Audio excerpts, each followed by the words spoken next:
Alkene का, यानी कार्बनिक रसायन में, ऑर्गेनिक केमिस्ट्री में एल्केन किसको कहते हैं। तो इससे जानने से पहले हम सामान्य सूत्र के बारे में जानेंगे। एल्केन जो होता है, एल्केन का यानी एल्केन का सामान्य सूत्र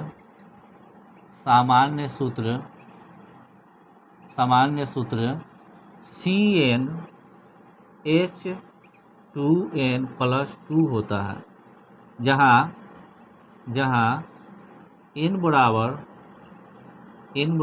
1 2 3 4 5 6 7 8 इस प्रकार से होता है। यानी इस प्रकार से अगर हम कहें कि एल्केन किसको कहते हैं, तो जब हाइड्रोजन का परमाणु संख्या कार्बन के परमाणु संख्या के 2 गुना से 2 अधिक हो तो उसे एल्केन कहते हैं। जब हाइड्रोजन का परमाणु संख्या कार्बन के परमाणु संख्या के 2 गुना से 2 अधिक हो तो उसे हम एल्केन कहते हैं, जो सूत्र से साबित होता है। जैसे एल्केन का सामान्य सूत्र क्या दिया था, CnH2n+2 दिया। और इसकी अब बात करते हैं कि इसके प्रथम सदस्य का नाम क्या है। तो एल्केन के प्रथम सदस्य का नाम मेथेन है। एल्केन के प्रथम सदस्य का नाम मेथेन होता है। मेथेन होता है। यानी एल्केन के प्रथम सदस्य का नाम, प्रथम सदस्य है ये, प्रथम सदस्य का नाम मेथेन है।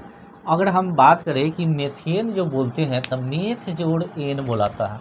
मेथ जोड़ एन, संधि विच्छेद अगर मेथेन के करें तो मेथ जोड़ एन होता है। और एन जो होता है यह एल्केन ग्रुप का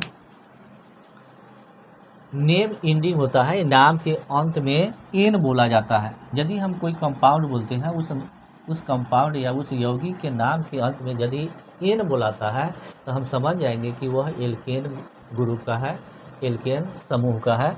जैसे फॉर एग्जांपल के लिए, जैसे मेथेन बोलते हैं, मेथेन बोलते हैं तो लास्ट में हमको एन बोलाता है, अंत में एन का उच्चारण होता है।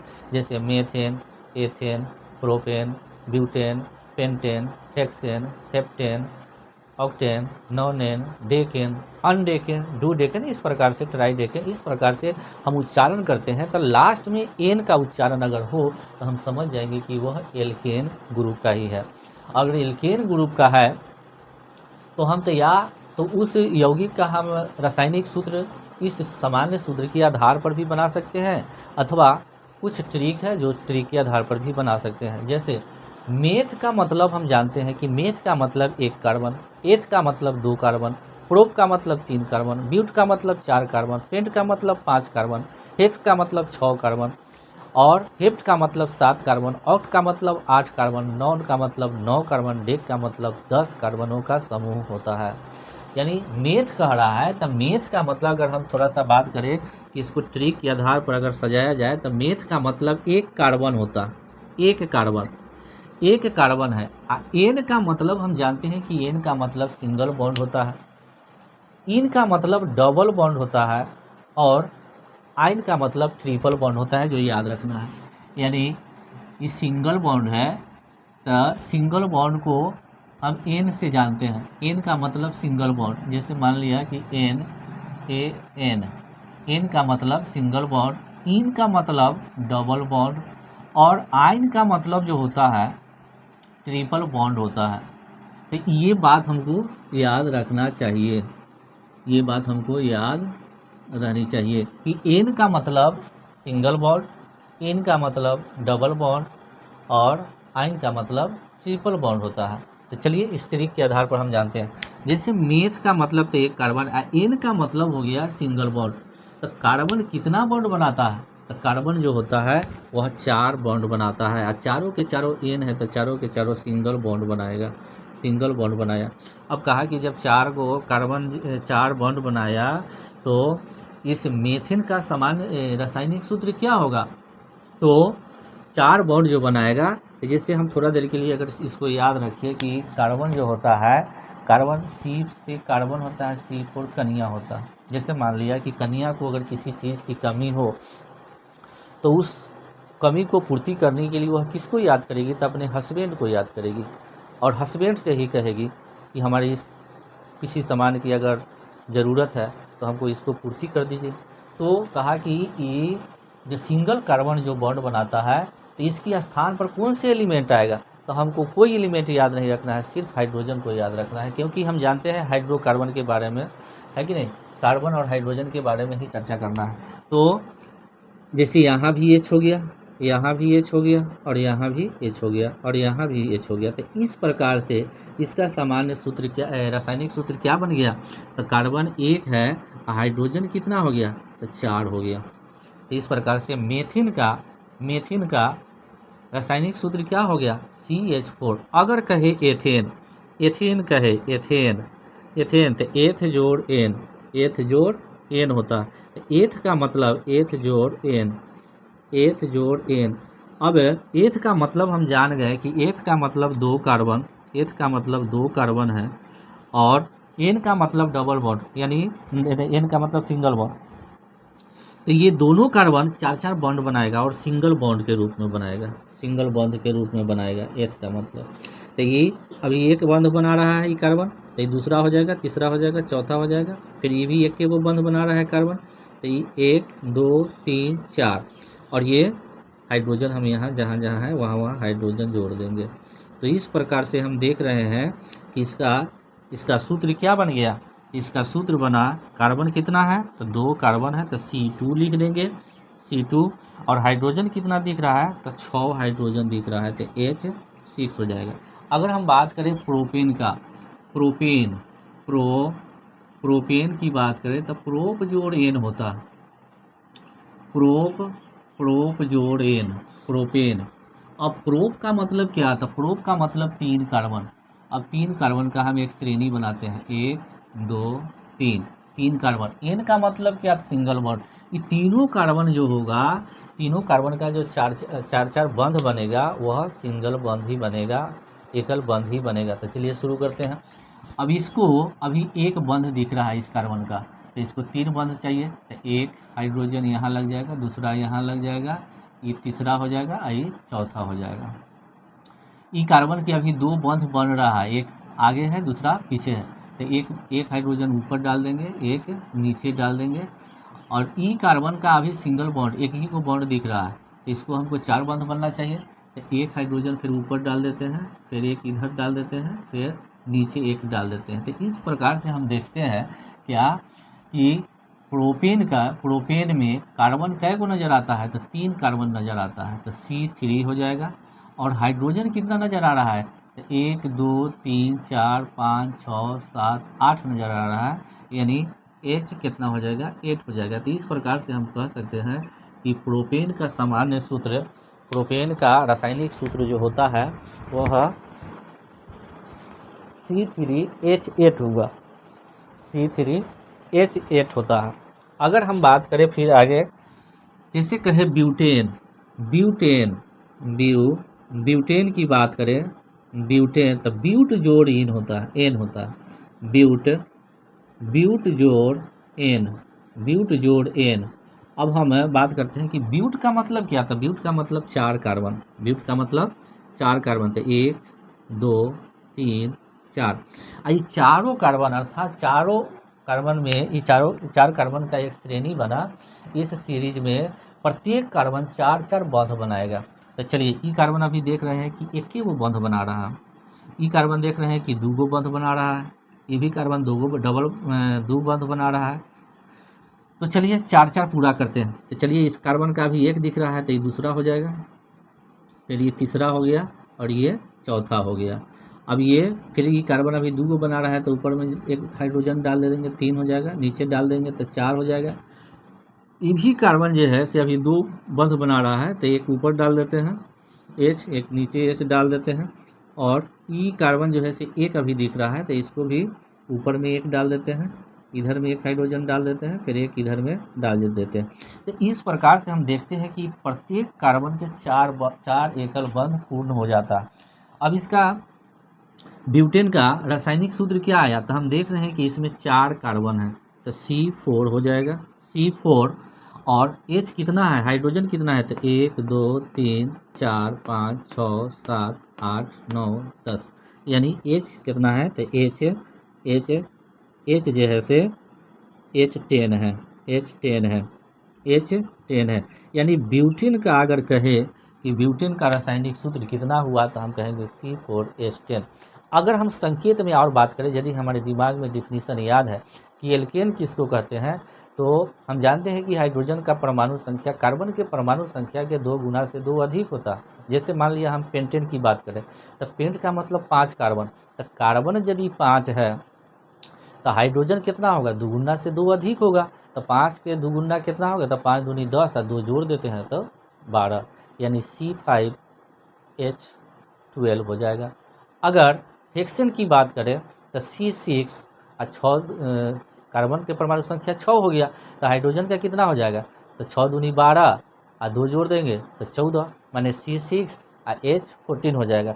अगर हेप्टेन की बात करें, हेप्ट जोड़ एन, हेप्ट जोड़ एन, हेप्ट का मतलब 7 कार्बन, एन का मतलब सबके सब सिंगल बॉन्ड बनता है। तो हेप्टेन की बात करें तो हेप्ट का मतलब हो गया कि 7 कार्बन होगा, तो हाइड्रोजन कितना हो जाएगा, तो 7 दूना 14 और 2 जोड़ देते हैं तो 14 2 16, यानी C7H16 हो जाएगा। अगर ऑक्टेन की बात करें, ऑक्टेन, तो ऑक्ट का मतलब 8 कार्बन होता है, एन का मतलब सिंगल बॉन्ड होता है, यानी यह एल्केन ग्रुप का है। तो ऑक्टेन की अगर हम बात करें तो ऑक्ट का मतलब 8, यानी कार्बन 8 है, तो हाइड्रोजन दुगना से 2 अधिक होगा, तो 8 के दुगना करेंगे तो 8 दूना 16 और 2 जोड़ देंगे तो कितना हो जाएगा 18, यानी C8H18 हो जाएगा। अगर नॉनेन की बात करें तो C9 और H 9 दूनी 18 2 20 हो जाएगा। अगर डेकेन की बात करें तो C10 और H 10 दूना 20 2 22 हो जाएगा, यानी इस प्रकार से डेकेन का रासायनिक सूत्र होगा। अब थोड़ा हम बात कर लेते हैं, यदि कैलकुलेशन करना हो सामान्य सूत्र के आधार पर तब हम कैसे करेंगे, तो ये भी सिंपल बात है, इसको भी हम इस प्रकार से कैलकुलेशन कर सकते हैं। तो चलिए इसको हम थोड़ा समझते हैं। जैसे मान लिया जाए कि हम पेंटेन से ही शुरू करते हैं। पेंटेन से पेंट जोड़ एन, पेंट जोड़, पेंटेन का मतलब होता है कि पेंटेन का अगर हमको रासायनिक सूत्र लिखना है तो हम लिखेंगे पेंट जोड़ एन, पेंट जोड़ एन, ये पेंटेन बन गया, पेंटेन है, पेंटेन। अब पेंट का मतलब कितना, पेंट का मतलब तो हम समझ गए कि 5 कार्बन होता है, और एन का मतलब समझते हैं कि एन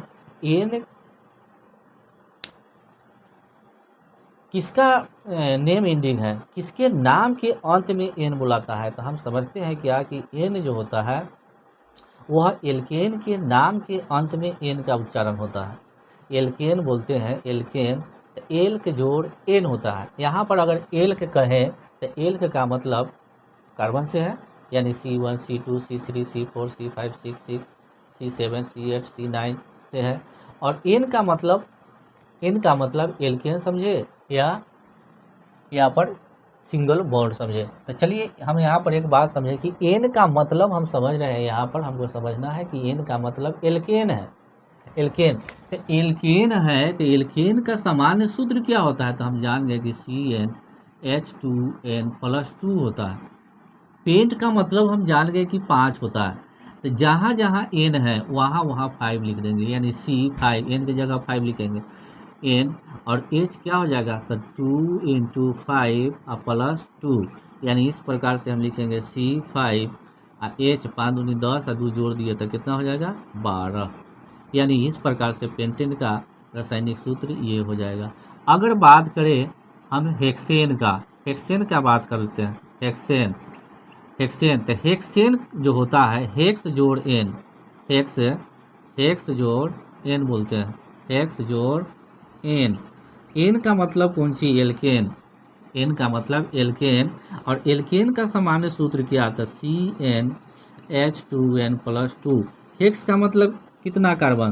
तो 6 कार्बन, तो एन के जगह पर हम 6 रखेंगे यानी 6 रखेंगे, तो C6H2 इंटू 6+2, तो ये C6 हो जाएगा, और H कितना हो जाएगा? तो 2 छक 12 और 2 जोड़ देंगे तो 14 हो जाएगा। यानी इस प्रकार से C6H14 यही हेक्सेन का सूत्र हो गया। अगर बात करें हेप्टेन की, हेप्टेन, अगर हम हेप्टेन की बात करें, हेप्टेन का मतलब होता है कि हेप्ट जोड़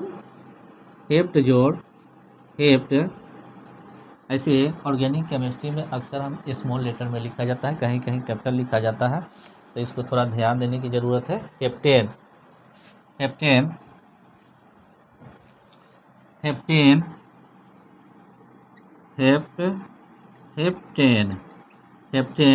हेप्टेन का जो उच्चारण, इसका संधि विच्छेद अगर करें तो हेप्ट जोड़ एन होता है, हेप्ट जोड़ एन, और हेप्ट का मतलब 7 कार्बन होता है, एन का मतलब एल्केन हो गया, एन का मतलब एल्केन, और एल्केन का सामान्य सूत्र क्या था? CnH2n+2 होता है, और हेप्ट का मतलब 7 कार्बन, तो एन जहाँ जहाँ एन है वहाँ वहाँ हम 7 रखेंगे, तो C7H2 इंटू 7+2 हो जाएगा, तो ये कितना हो जाएगा? C7 और 7 2 7 14 और 2 16, यानी कितना हो गया? ये 16 हो जाएगा।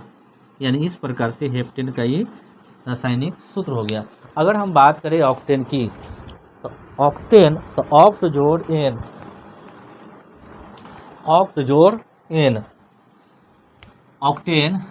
ऑक्टेन की बात करें, ऑक्टेन की बात करें तो ऑक्ट जोड़ एन का मतलब हम फिर समझ गए क्या कि एल्केन ग्रुप का है। एल्केन का समान क्या होता है? तो सामान्य सूत्र CnH2n+2 होता है। ऑक्ट का मतलब कितना कार्बन? तो 8 कार्बन है, तो जहाँ जहाँ एन है वहाँ वहाँ हम 8 रख देंगे, यानी C8H2 इंटू 8+2, इस प्रकार से क्या हो जाएगा?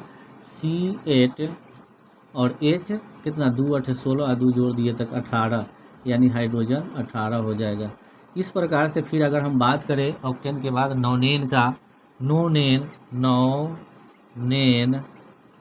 की बात करें तो नॉन जोड़ एन, यानी नॉन जोड़ एन हो जाएगा, नॉन जोड़ नॉन जोड़ एन, नॉन एन, और नॉन का मतलब हो गया कि 9 कार्बन, एन का मतलब क्या हो गया? एन का मतलब एल्केन, हम जानते हैं कि एल्केन के अंत में एन प्रत्यय लगा हुआ है, सफिक्स लगा हुआ है, तो एन का मतलब एल्केन हम समझ गए। तो इसका सामान्य सूत्र हम जानते हैं कि CnH2n+2 होता है। तो नॉन का मतलब तो 9 कार्बन, तो जहाँ जहाँ एन है वहाँ 9 रख देंगे, तो C9H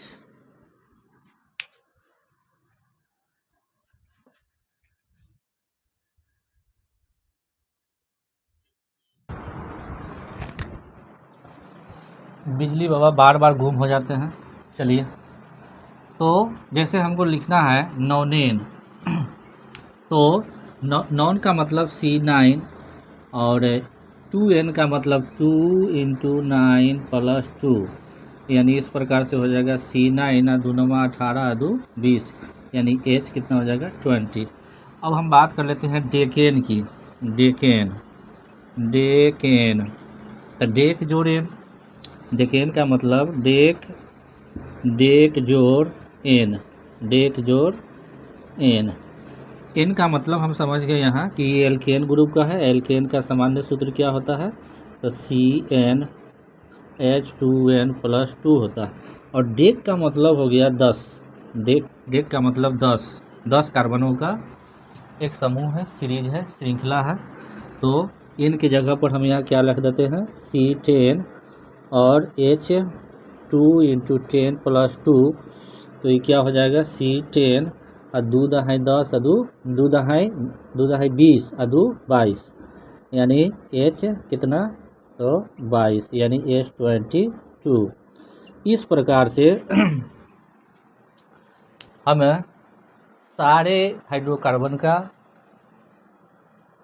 यौगिकों का सूत्र बड़ा ही आराम से बना सकते हैं। चाहे आप सूत्र पर बनाइए अथवा ये ट्रिक जो बताया गया है कि मेथ का मतलब 1 कार्बन, एथ का मतलब 2 कार्बन, ग्रुप का मतलब 3 कार्बन और प्रत्येक कार्बन 4 बंध बनाता है।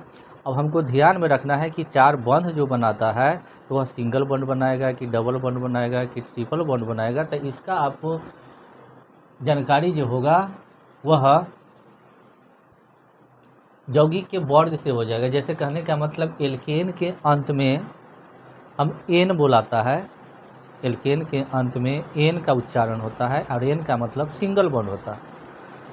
इसीलिए सब के सब कार्बन का जितना कार्बन है, 1 कार्बन हो, 2 कार्बन हो, 3 कार्बन हो, 4 हो, सब कार्बन का सिंगले बॉन्ड बनेगा। अगर यही एल्केन ना बुला करके एल्कीन बुलाता है इन, तो कार्बन कार्बन के बीच में एक डबल बॉन्ड होता है। चलिए उस पर भी हम चर्चा करेंगे। तो एक बार इसको हम रिपीट कर लेते हैं। जैसे हमको इसमें याद क्या रखना है कि एल्केन का सामान्य सूत्र क्या है। एल्केन का सामान्य सूत्र CnH2n+2 होता है, जहाँ n बराबर 1 2 3 4 5 6 7 8 9 10 11 इस प्रकार से डॉट डॉट होता है। और एल्केन के अंत में इसका माने सफिक्स यानी प्रत्यय क्या है।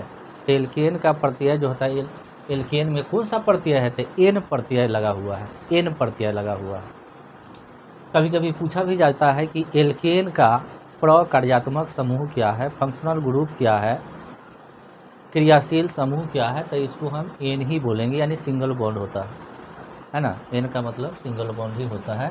और इस प्रकार से हम इसको लिख सकते हैं, सी इस प्रकार से हम लिख सकते हैं, सिंगल बॉन्ड होता है कि नहीं। या सिंगल बॉन्ड ऐसे भी अगर दे देते हैं तो इसका भी मतलब हो गया कि एल्केन का ही फंक्शनल ग्रुप है। एल्केन का फंक्शनल ग्रुप एन ही होता है, यानी एन होगा। और तो ये था हमारा एल्केन समूह। तो आज का क्लास हम यहीं समाप्त करते हैं। फिर हम अगला टॉपिक मेरा होगा, आज एल्केन पढ़ा है, अगला होगा एल्कीन, उसके बाद alkyne, alcohol, aldehyde, carboxylic, ketone, ester, मैंने जितने भी कंपाउंड है उस सबको बारी बारी से एक एक करके हम चर्चा करेंगे। तो मेरा क्लास यही समाप्त हो रहा है। तो चलिए अगले वीडियो में पुनः हम मिलेंगे, तब तक के लिए धन्यवाद।